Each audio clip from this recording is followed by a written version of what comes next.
Welcome to The Holistic Nurse with your host, Peggy Smith. Peggy will introduce and educate her viewers about the differences between alternative, holistic, and complementary medical therapies. Her goal is to empower the lay medical consumer to learn how to advocate for themselves. So now, please welcome the host of The Holistic Nurse, Peggy Smith.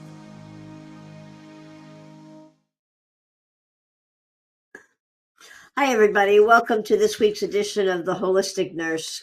Dr. Gloria Warren is with me again today because she's an expert epidemiologist, and kind of this is a sequel to our show that we did a few weeks ago about emotional modulation.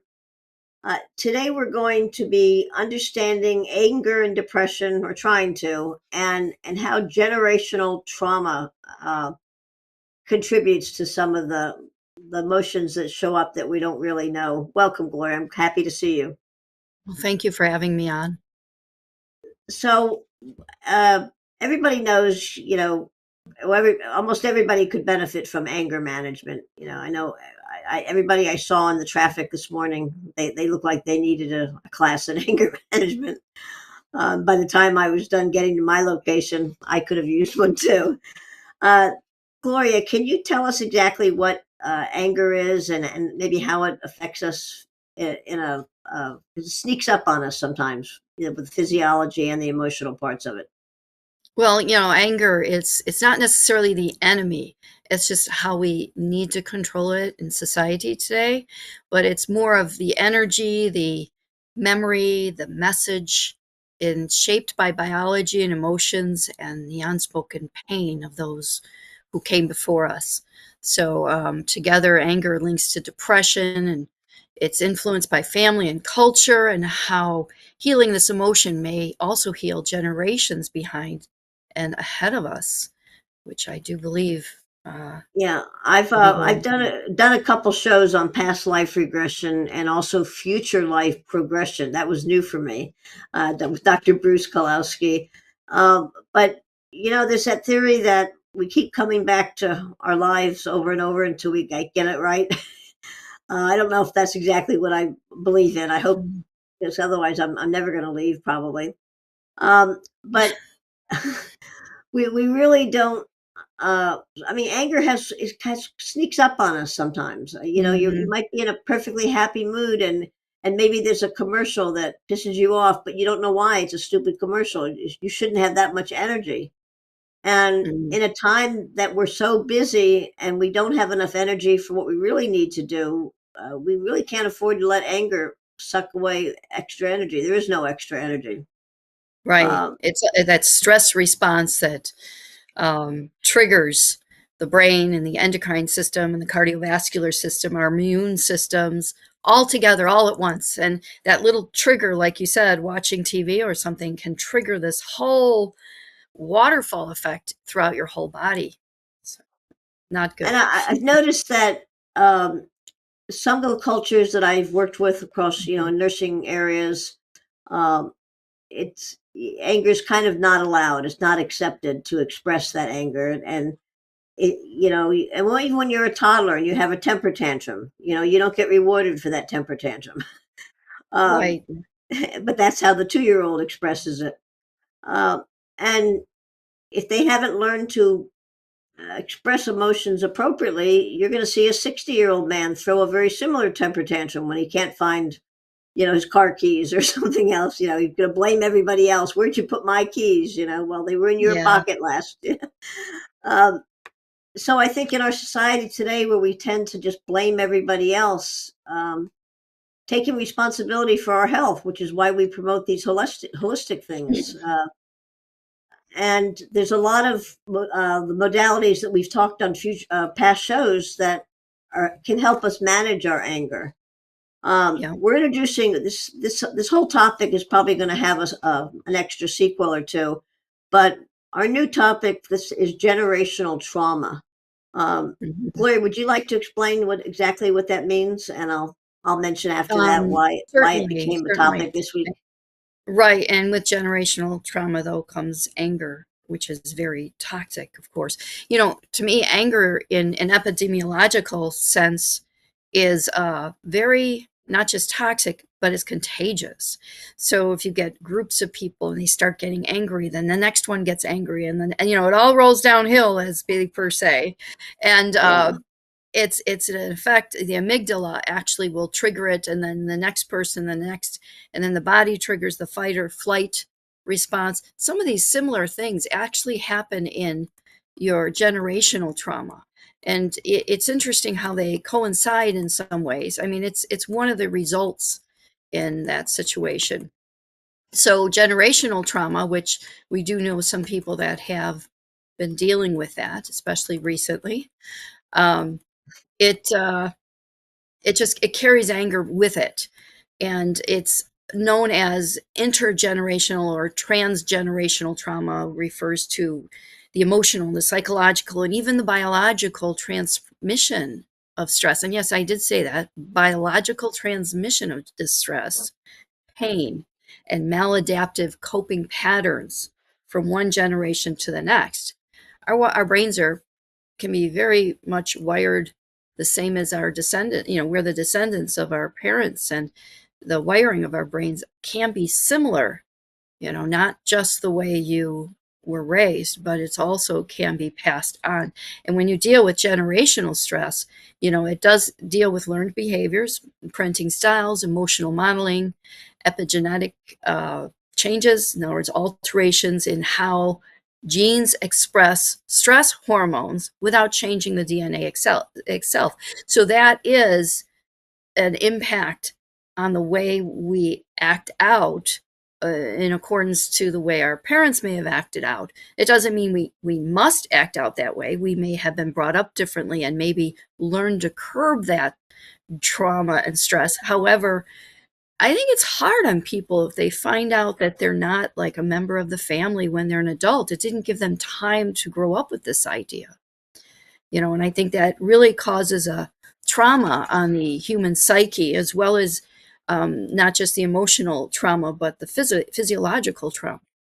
So something to consider. A lot of research goes into all of these things. Well, there's So, also a lot of evidence-based research that stress is one of the biggest, most common causes of cancer, of all kinds of cancer. I mean, right. yeah, there's other behavioral incidents. Obviously, smoking and drinking leads you to a higher risk, things like that. Uh, you can't get away from your genes, but if you know you have genes that have the potential to, some people believe that we all are born with cancer cells on day one, but it doesn't come out in a Mm, lifetime, because maybe the lifestyles are different. They eat healthier, yeah. they do things. And a lot of it is they're just not angry.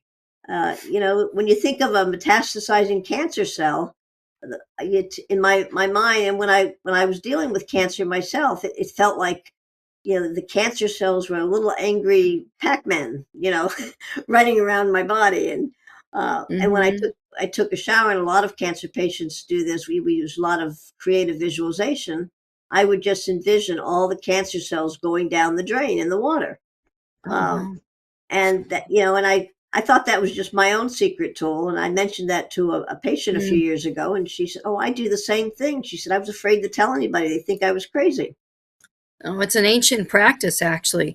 Native Americans, Tibetans, they would all, if they could find a stream and the stream flows like from one side, from right to left, if they face the stream where it comes to them, it fills their body with energy. But if you face away from the stream, you can release anger and you can release bad emotions.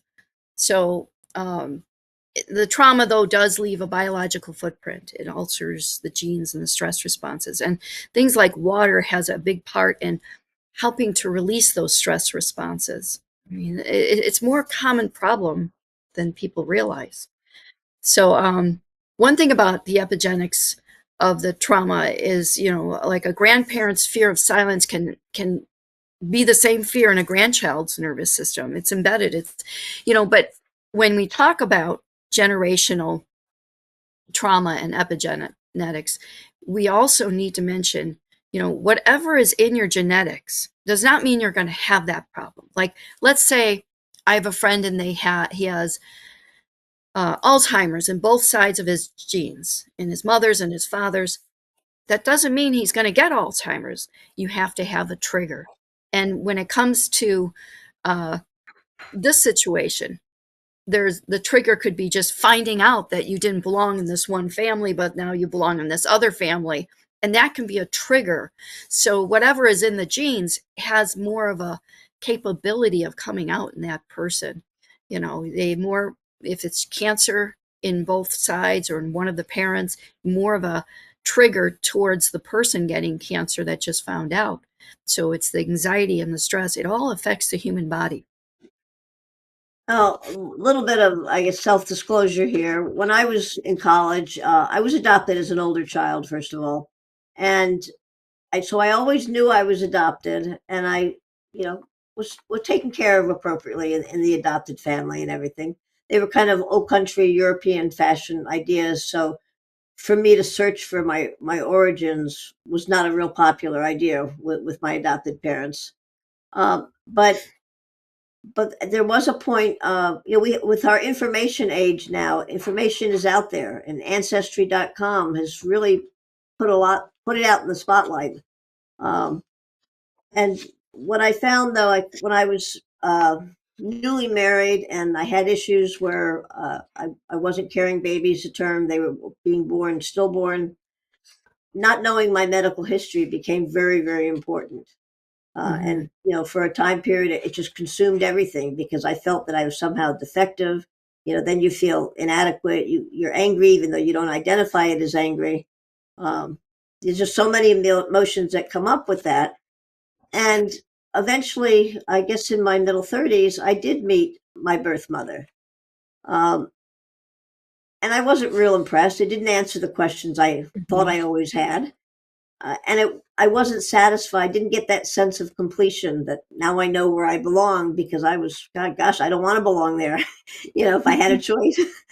And, it's like when I rescue animals, I take the ones that nobody wants. And there were times when you're an adoptee, you feel like, you're just a kid at the dog pound, Yeah.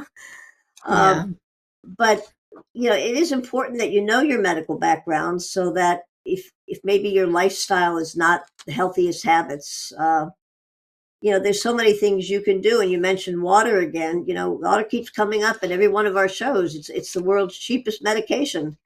Yeah. It's cleansing. It's refreshing. Relaxing, It really, you can cooling. sit. Uh, you know, so much. It's massaging. It's soothing. Mm-hmm. It's all of those things. And before we came out of our mothers, uh, we were in water. So maybe that's why it's so comforting to us. Uh, Right. that that's a comfortable space to be in. Um, but we do learn. My adopted mother, coming with a Eastern European background in her childhood, if she was angry, she gave everybody the silent treatment. Mm. And so as kids, The my culture. adopted, it was the culture too, Yeah.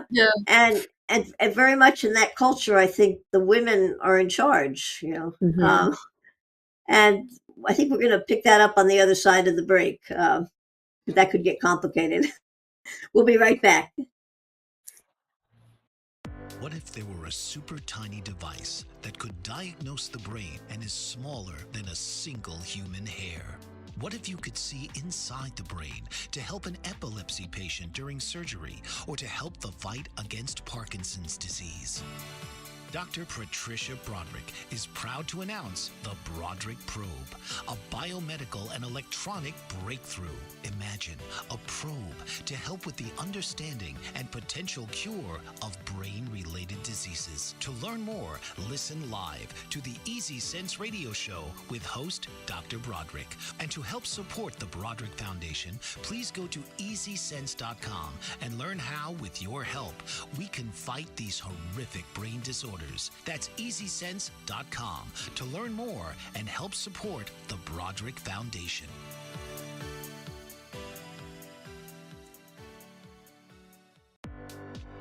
author, radio show host, and coach, John M. Hawkins, reveals strategies to help gain perspective, build confidence, find clarity, achieve goals. John M. Hawkins' new book, Coached to Greatness, Unlock Your Full Potential with Limitless Growth, published by iUniverse.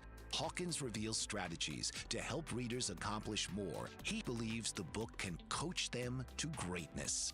Hawkins says that the best athletes get to the top of their sport with the help of coaches, mentors, and others. He shares guidance that helps readers reflect on what motivates them, rediscover and assess their core values, philosophies, and competencies, find settings that allow them to be the most productive, and track their progress towards accomplishing goals.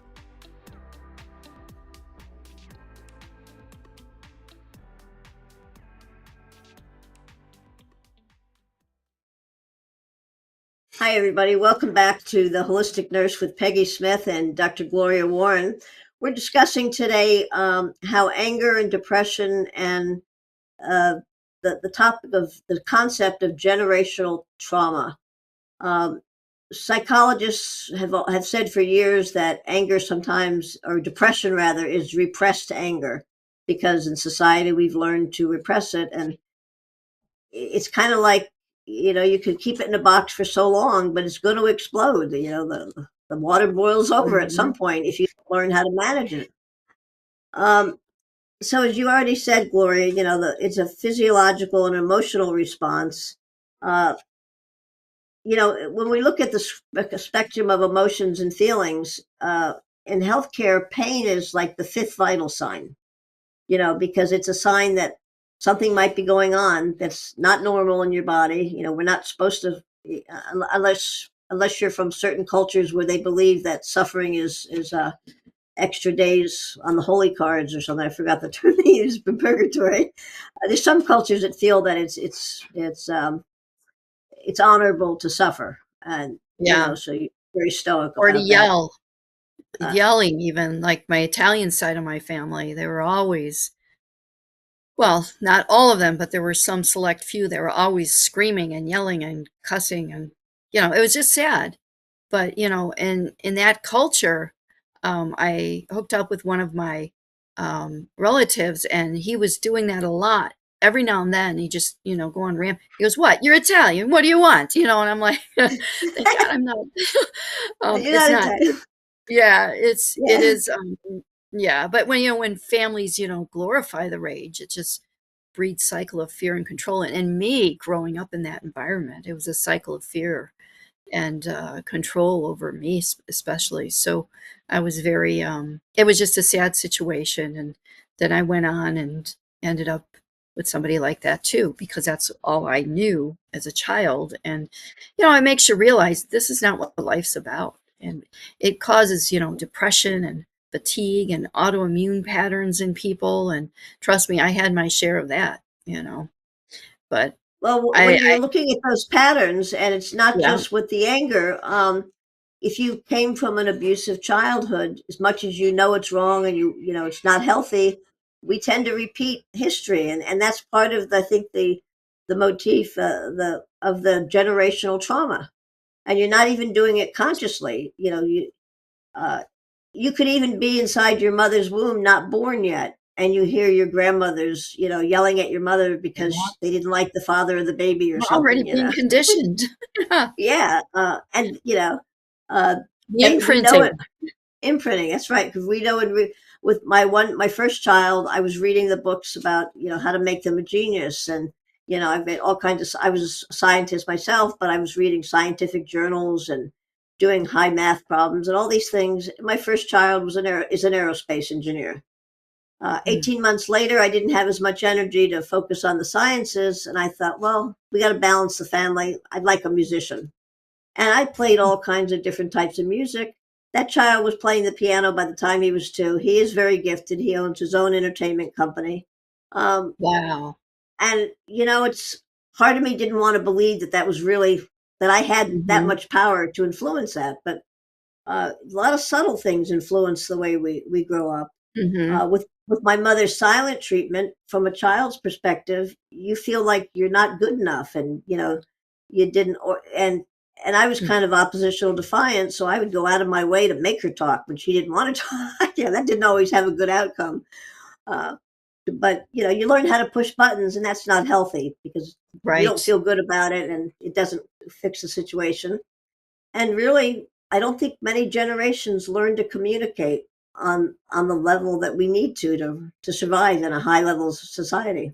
hmm You know, Um, people don't normally realize though that imprinting, it's so powerful in the human body, like the amygdala, the overactivation of the amygdala, it brings on the brain's fear center, becomes hyper responses, and it can lead to heightened anxiety and hypervigilance, exaggerated startle response. It's kind of almost like a PTSD scenario in your well, brain. it is a PTSD, really, because you're trained to respond to trauma, and And you might yeah, not even been alive for the trauma that you're responding to, because right. your elders in your family are responding to trauma that they grew up with, and um, and research with past life regression. There's some people that don't believe in that, but you can actually learn a lot about yourself and understand some situation why you react in certain situations. We all have days when we just snap for no reason at all, and even if you have some self-awareness, you feel stupid. So why did I do that?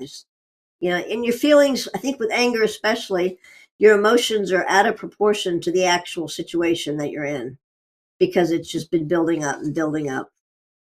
Um, and a lot of times people don't realize how much food can affect those feelings. Anger is Mm, not just the typical anger.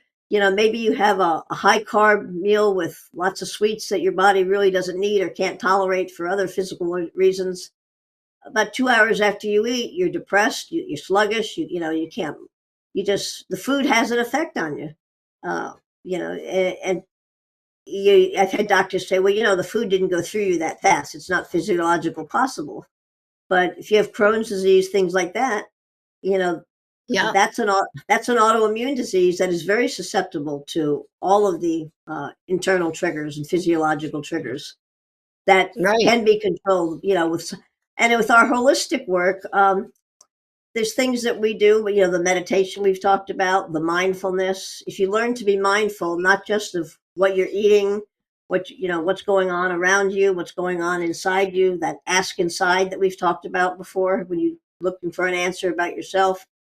Uh, and and there's also things you can do, like tapping, the emotional freedom I love it. technique. That's a real. Some of these new quantum physics based energy therapies, they're a way to like almost erase generations of generational trauma in five hmm minutes.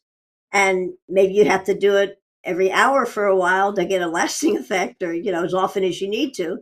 But it doesn't cost any money. It's a skill you can learn yourself, and it's effective. And it's just like somebody who's in an AA program, a 12-step program.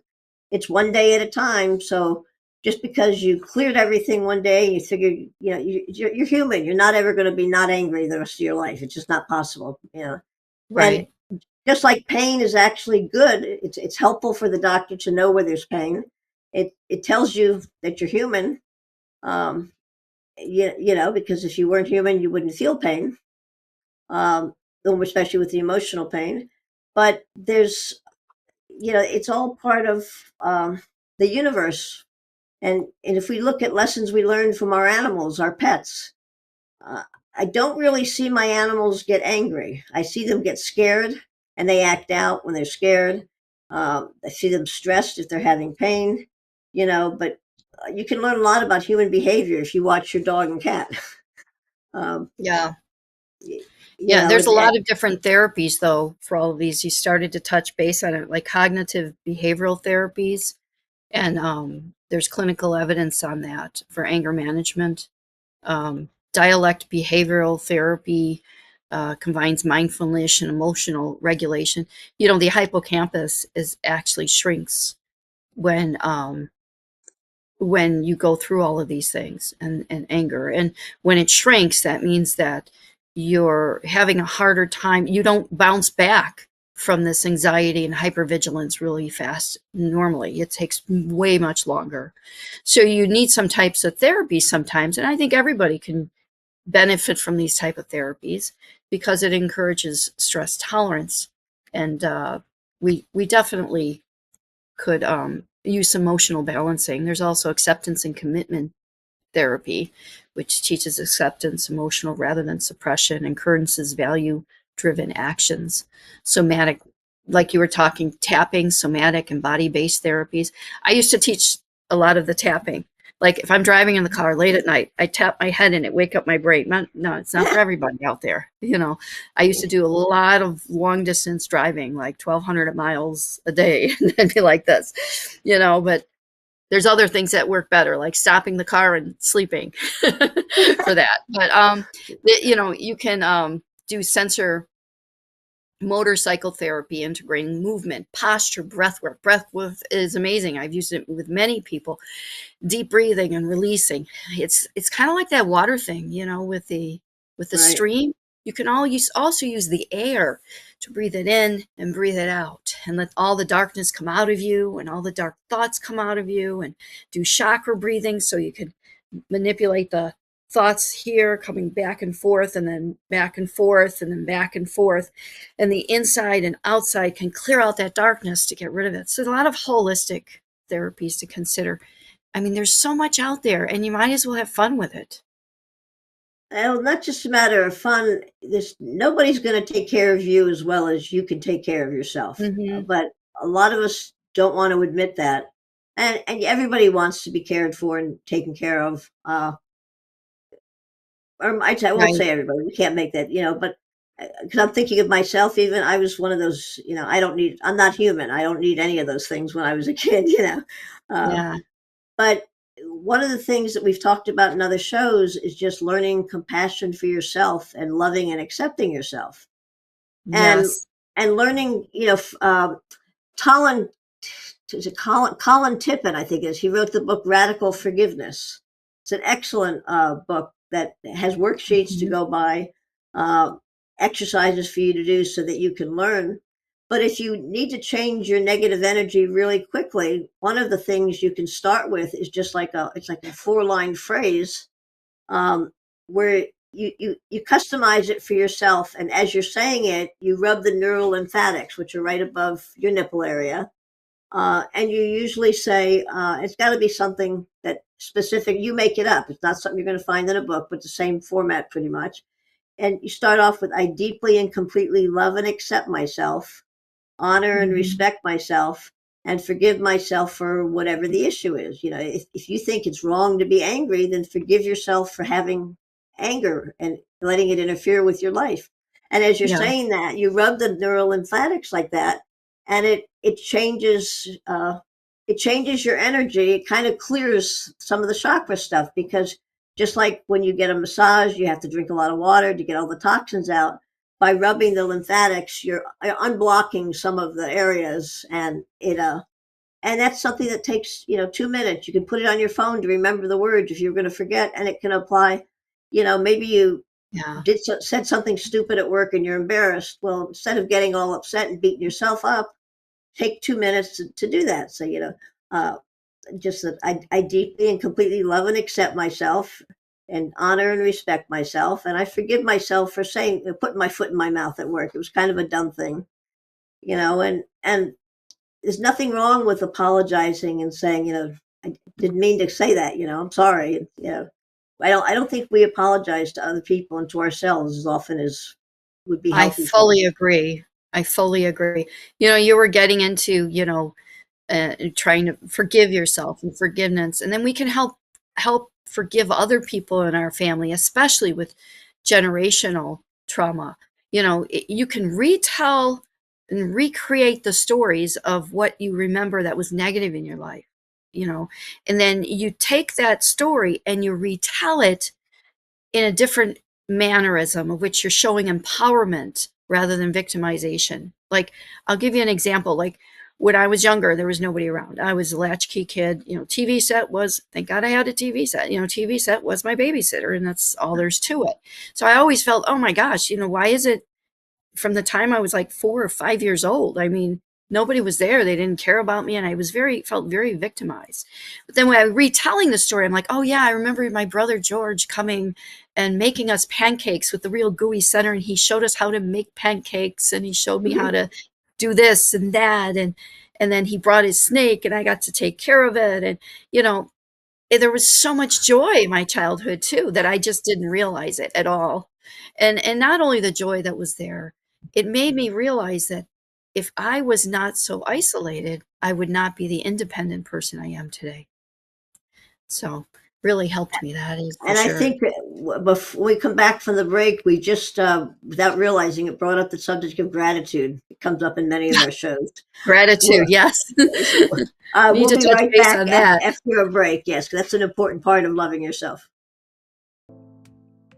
Did you know that your beliefs create your entire reality, but it's the subconscious beliefs that do most of the creating? Belief shifter and life coach Shiraz can help you identify those limiting beliefs and eliminate them, often in a single session. Like it was almost instant, like I had relief right away. Creating better health, relationships, careers, and finances. Let Shiraz help you step out of safety and into awareness.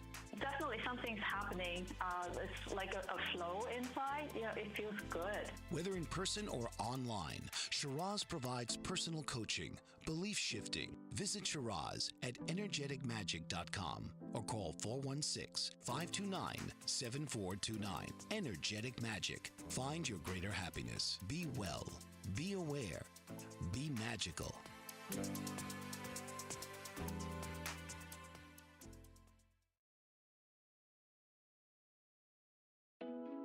Are you struggling to care for elderly parents or a spouse?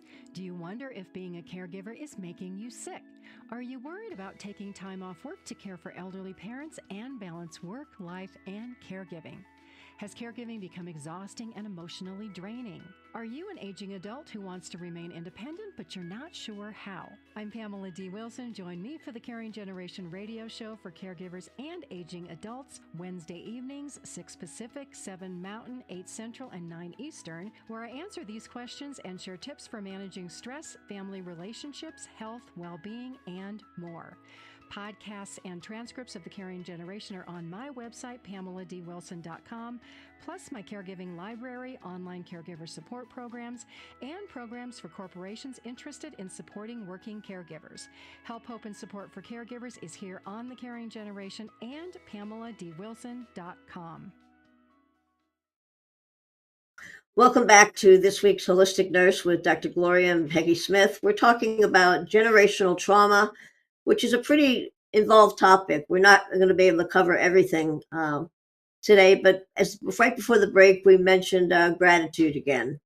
And, you know, this gratitude is not always really understood. I mean, yes, you're thankful you're on this earth. I've got George, one of my former patients, and he wakes up, George, how you doing? He touches every part of his body. I'm on the right side of the dirt. I'm good, you know?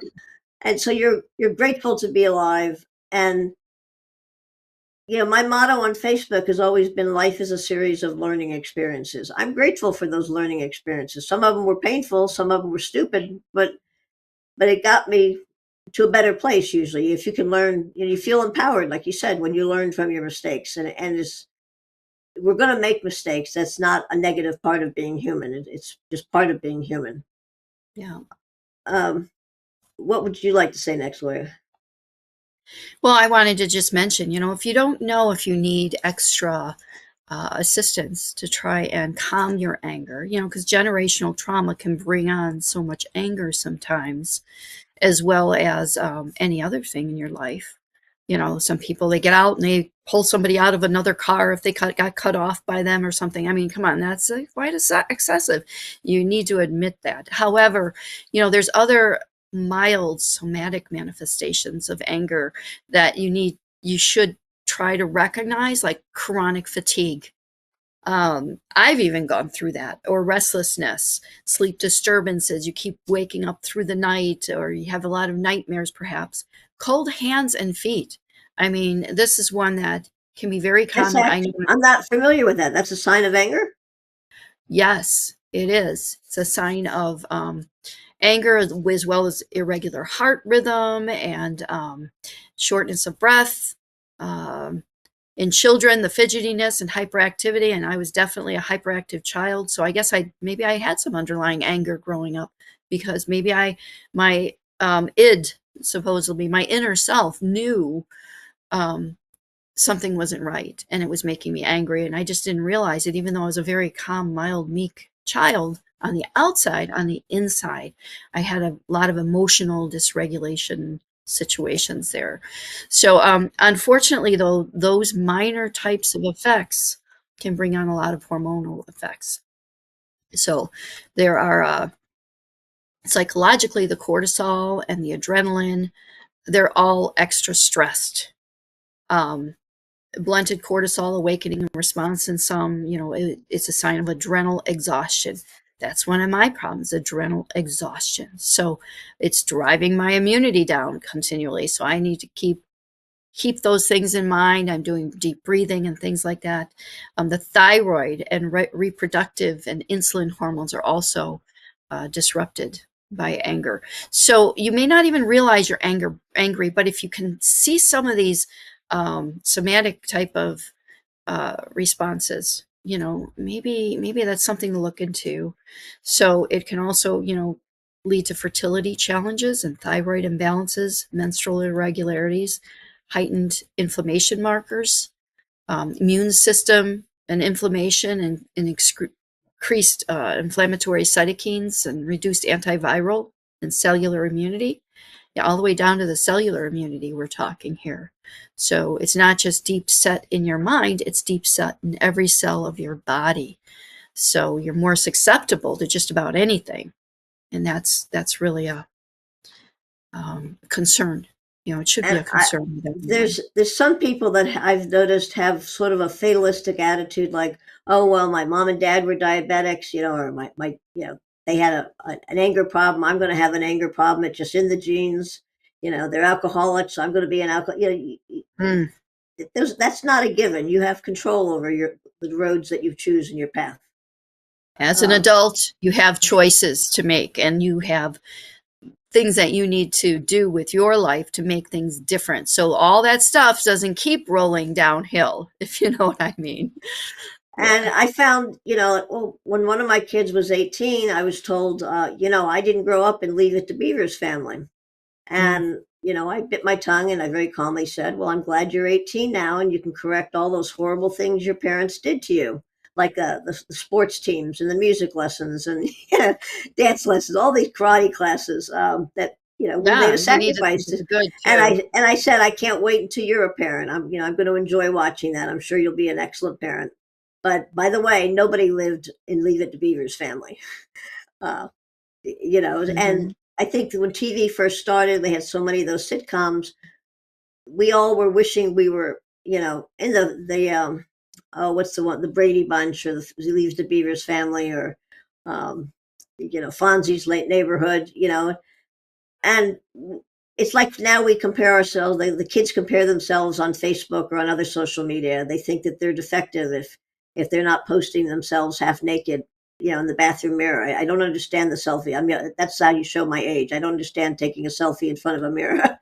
But I'm one of the old people now, and it's okay, because you should go through life stages. If you can embrace every stage that you're entering with love and acceptance, and I found over the years, and there have been lots of parts of my life that were not so good. I grew up anyway.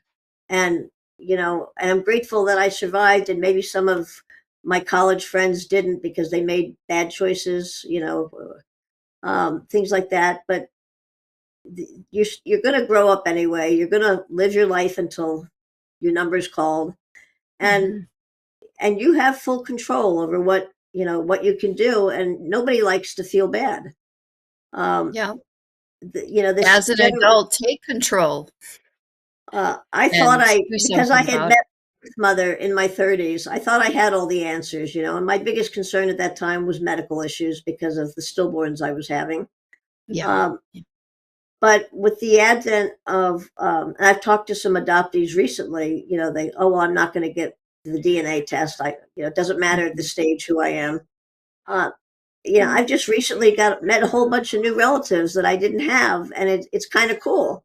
But it doesn't change my identity. I'm still the same person I was before I met those people. Uh, Right, you right. know, and a lot of times for people that don't have good family situations, your family is who you spend the time with. That's healthy. Um, Right. Relatives can be different than family. uh, Relatives are people born in your heritage and your ancestry, but family could be the ones that you're living with. And they may not be blood relatives, but they may be your family. And that's okay. But you should explore sometimes, see what your family, where you may have gotten some of your traits, and do you like this trait? Do you not like this trait? Maybe I need to change this, or I really need to work on this. That, yeah. so uh, I mean, my kids have a kind of an ADD type of sense of humor because they got inherited that from me. I have a unique sense of humor. Um, and they come right back with these quick, like when I had mentioned to my son that somebody in the family had actually murdered a family member. He said, "Oh, that must be where I get my homicidal traits." Now, he wouldn't hurt oof, a fly. He wouldn't hurt a fly, or flea scary even. though to hear it. But Yeah, it's like, okay, yeah, am he I was on that just list? joking. Hmm. But you got to have a sense of humor. I think that's just as important as remembering to be grateful, remembering to love and accept yourself. Um, Yeah, we're not laughter. perfect. We weren't meant to be perfect. And perfect would be pretty boring, I think. Um, and perfect is Yeah, like a people that are very obsessive compulsive. That's almost like a personal prison for them. They don't really want to be there. They would like to be free to feel like it's okay to laugh or to have fun. But if you hmm in your childhood you were told, always hit the grindstone, you feel like you don't deserve to have a good time. Um, the Italians, they feel like it's honorable to suffer because you'll get extra days off in purgatory. Uh, Oh, they maybe that explains a lot. No, so we just have so many things that influence who we are today and so much control over what we can do. And yeah, we do have a high, I don't know that we have more mental illness and more mental struggles than we did in the past, but we're more maybe aware of it different. now. It's Hmm. it's it's more acceptable to admit you need help. Although there's still, I'm not judging, and you have to learn to be not. You learn in mindfulness to be non-judgmental. But a lot of people I can think of in family could use some help, but that's not my business. Uh, Yeah, but the skills that we teach with holistic, although it's not a replacement for regular medical care, if you have a depression that's chemically based or schizophrenia, something like that, that you really need the medication for, uh, I tell people, my schizophrenic patients, it's no different than being a diabetic. A diabetic has to make sure their sugar's under control. They have responsibilities to eat and do things on a daily basis. A person with mental hmm illness who needs to have the psychiatric medications, uh, and sometimes they have side effects, but if you're talking openly with your doctor, you can either find ways to mitigate the side effects or find other medications that's more tolerable. Um, yeah. And if you are on medication, stay on medication, because the epidemiological insight, that whole thing is, chronic anger increases hypertension, heart disease, stroke, immune dysfunction, and it shows that the dysregulation affects up to 10% of adults, often coexisting with depression and PTSD. So if you're on medication, stay on it. Listen to your healthcare professional, become a partner with them. It's self-sustainability. It's part of self-sustainability to rely on others sometimes when you need it. and but the bottom line is it's your responsibility because the government's not going to do it for you. You know best what you need, and Mhm. we're going to take our last break, and we'll be right back. Author, radio show host, and coach John M. Hawkins reveals strategies to help gain perspective, build confidence, find clarity, achieve goals. John M. Hawkins' new book, Coached to Greatness: Unlock Your Full Potential with Limitless Growth, published by iUniverse. Hawkins reveals strategies to help readers accomplish more. He believes the book can coach them to greatness. Hawkins says that the best athletes get to the top of their sport with the help of coaches, mentors, and others. He shares guidance that helps readers reflect on what motivates them, rediscover and assess their core values, philosophies, and competencies, find settings that allow them to be the most productive, and track their progress towards accomplishing goals.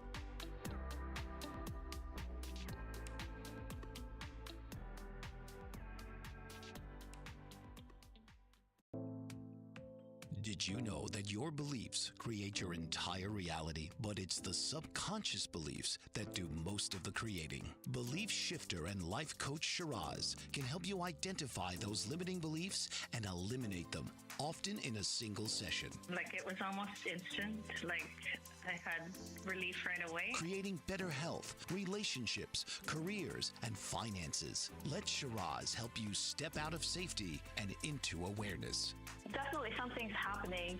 It's like a flow inside. It feels good. Whether in person or online, Shiraz provides personal coaching, belief shifting. Visit Shiraz at energeticmagic.com or call 416-529-7429. Energetic Magic. Find your greater happiness. Be well.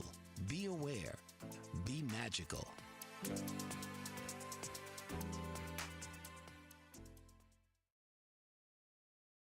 Hi, welcome back, everybody, to this week's Holistic Nurse with Dr. Gloria Warren and Peggy Smith. We've been discussing anger, positive and negative ways it affects our life, and the influence that generational trauma has.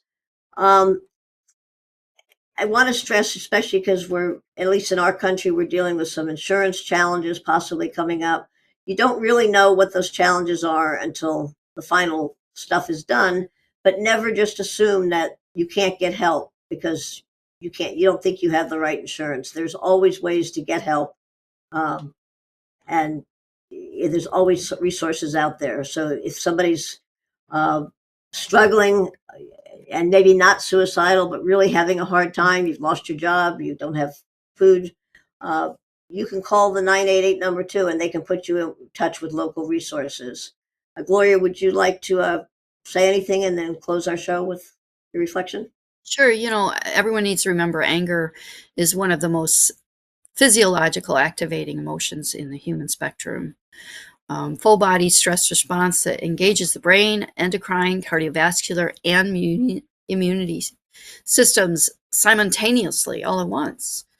Generalized trauma, though, doesn't just live in stories. It lives in the nervous system hormones, the same as anger, and except it can penetrate all through every cell of the body, not just the tissue itself or your mind even. Healing, it requires not just emotional release, but physiological recalibration. And this is where you really need to seek, your emotional release and your physiological recalibration, breath by breath, generation by generation. Seek out a minister, and maybe a minister can help you get started in the direction that you need. Or maybe he has an anger management lesson there, class there. Check. Their services are free of charge. You don't need to pay, and you don't have to worry about insurance when it comes to a minister. So, and Gloria, would you like to also tell people what you do on your professional work, also as a medical intuitive? How something like that could. I'm a medical intuitive, and I'm also known as a spiritual architect because I am a minister, and I also am a certified epidemiologist, lab, and everything else. So what I do is I help people bridge the medical portion of things to the holistic portion, as well as the complementary alternative medicine portion. So this is something that I do. I see many people, and most of them are always free. So there are people out there, please, by all means, seek help. And if you're not sure if you need help, maybe you should ask, because sometimes when it's part of yourself, you don't really recognize it as easily. Just like me, if it's somebody sick in my family, I don't want to treat them because my brain is so tied up because I'm too close to the situation. And this is why doctors don't treat their own family members. And maybe if it comes to yourself, if you are questioning if you have an anger problem, chances are you probably do. Or maybe it's just a little more flared up than usual. But if that's the case, you want to try and do something about it before it gets worse, and find out why you're doing it, so you can seek out help.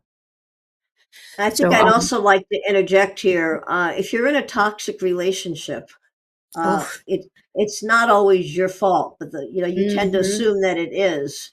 Um, and I know from personal experience, when you can release yourself from that kind of relationship, uh, you actually realize you can look through a clearer lens, and you realize it's not you, and you can be healthy. And you might realize it's not the right relationship. It's not going to be anything you can control. You don't want to be in that negative, stressful, and sometimes physically abusive. So always make sure you talk to a friend if you're in any kind of danger, or call one of right. the numbers.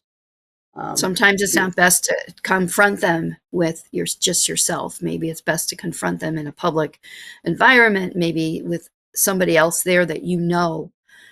Just be safe is all I'm saying if you are breaking up that type of relationship.